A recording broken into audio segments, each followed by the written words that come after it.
What is good, Neo family? It's Ray-J back with another video, and in this one, I'm going to be talking about the one and only Neo stock, why I'm super bullish for the future of this company, even if it's at $24 a share right now. I'm also going to show you guys their delivery numbers that just came out, as Neo, in my opinion, has absolutely crushed it given the circumstances in the market today. I think Neo killed it when it came to deliveries. I'm going to show you the data in this video. Now, before I say anything about the data or what Neo's price action is showing, I do have to mention some very important things first. First off, I'm not a financial planner. This is all for educational purposes only, so do not take this as financial advice.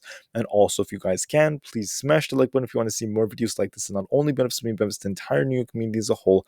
And the last things, if you guys can, please check out the Moomoo link down below and in the description. If you do sign up for Moomoo and deposit $100, you're not only going to qualify for up to 5 free stocks, each worth up to $3,500, but you're also going to have the chance to win up to $200,000, as Moomoo is giving away $200,000 for the new year. So if you want a chance to win $200,000 and you want up to 5 free stocks, please check out the Moomoo link down below, deposit $100, and you will have your chance. So with that out of the way, guys, let's get on with the video. Looking at Neo, we had a very interesting day. We're up 1.35% for the day, and even though the VIX is starting to go down, we did see quite a bit of volatility. I wouldn't say it was super high for Neo as well, but it was pretty good. So what happened to Neo is we dropped down to $23.56 a share. We ran up to $25.23 when Neo was as low as 20, guys. I told you guys I saw this thing going back to 25. That is what happened, and after that we're seeing some volatility. Now we do look pretty good right now. We were up 1.35%. If I bring up some other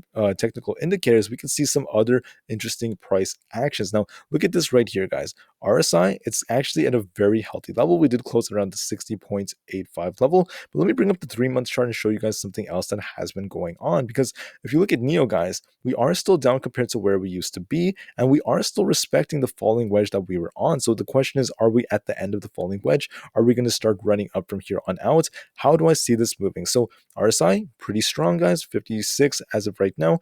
The MACD still flipped with the 9-day moving average. We're still on this upward trend, so we are looking a little bit more bullish. Now, with that out of the way, guys, we need to talk about where we see this thing going for, I would say, based off the macro perspective, right? We've been respecting this falling wedge for quite a bit of time, and it seems like we found our bottom at $19.31 a share, and since then we appear to be running and running. Now, to stay within this falling wedge, we could actually keep going up, and we could go as high as $27 if the market allows it, because it does depend on what the overall market is doing. But as of right now, guys, the market looks pretty healthy. It does look like it's going to continue to rebound, and I wouldn't be surprised if within the next, I would say, 5 or 6 trading days, I wouldn't be surprised if Neo went to the high 20s or maybe even higher than that. So that is my price target for the future, guys. I'm still very bullish, and that's not just based off the short term, it's also for the long term. But look at the SPY over what happened today, right? It's up 0.68%. Looks very similar to Neo if you actually try to look at it. And the SPY is starting to rebound since the big drop after the FOMC meeting was supposed to start and all that FUD was coming into play. So the S&P is running very similar to that of Neo. You guys can see it had a little bit of sideways action, consolidation, and a run up. That's a little bit similar to the way Neo kind of ran. Maybe not identical, but similar. As you guys can see, a move up, consolidation that we moved up. It was similar, right? So what I think is going to play out is, as long as the SPY continues to rebound, which it most likely will, Neo is going to rebound too. And for tomorrow, though, I wouldn't be surprised if we trade in the $25 range. But for the next few trading days, I think we should approach the high 20s very soon. Now, the thing about Neo is, I know the short term is very how should I say, not concerning, but kind of, it makes people apprehensive, so to speak. And it kind of hurts people to see this thing dropping the way it has over the last couple of months. Because if I bring up the 6-month chart, we've been descending and descending, right? I'm sure you guys remember that. Now, the thing about Neo descending is that it's not necessarily the end of the world for this company, in my opinion.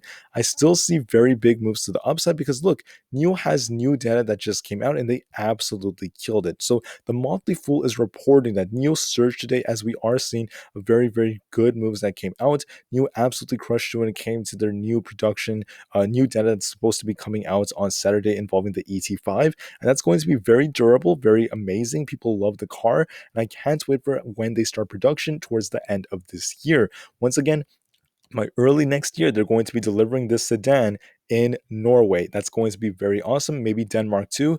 very, very awesome pieces of news are coming, and I can't wait for it, guys. I also want to talk about this right here. Neo did provide their delivery, so I'm going to show you the tweet in a sec, but I want to show you guys this right here. They killed it when it comes to deliveries, even though there are some people saying that their deliveries aren't as great as they wanted it to be. The thing is, you can't just look at the number and just talk about how you see it. You have to remember, we are in a global chip shortage. The market is not in the perfect state as of right now, so you have to account for that. So let's look at this right here.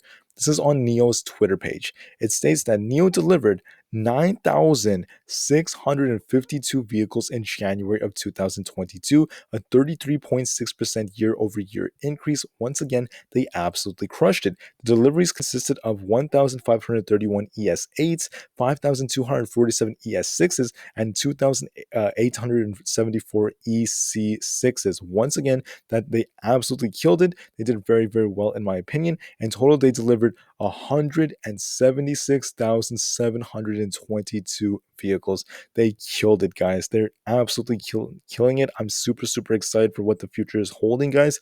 And look at the chart right here. Let me see if I can try to zoom into this. Once this loads, I'm going to show you how the deliveries have been increasing. They absolutely killed it, in my opinion. So let me try to open this in a new tab for you guys. Hopefully it loads and it's a little bit more clear for you guys. I think this is better, right? Look at January of 2020, 1,598 deliveries. Okay, it's a small number. January of 2021 comes. They do over 7,000.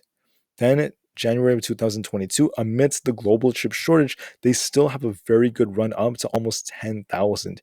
Once again, guys, that's a 33.6% increase year over year. They killed it. They absolutely killed it. Now, remember, they have another factory coming out. They're going to be improving their production numbers. They're also going to have new models coming out from the new sedan, the ET5, and they're going to be expanding to other countries. And in my opinion, I can't wait for January 2023 after the global chip shortage is dealt with a lot more.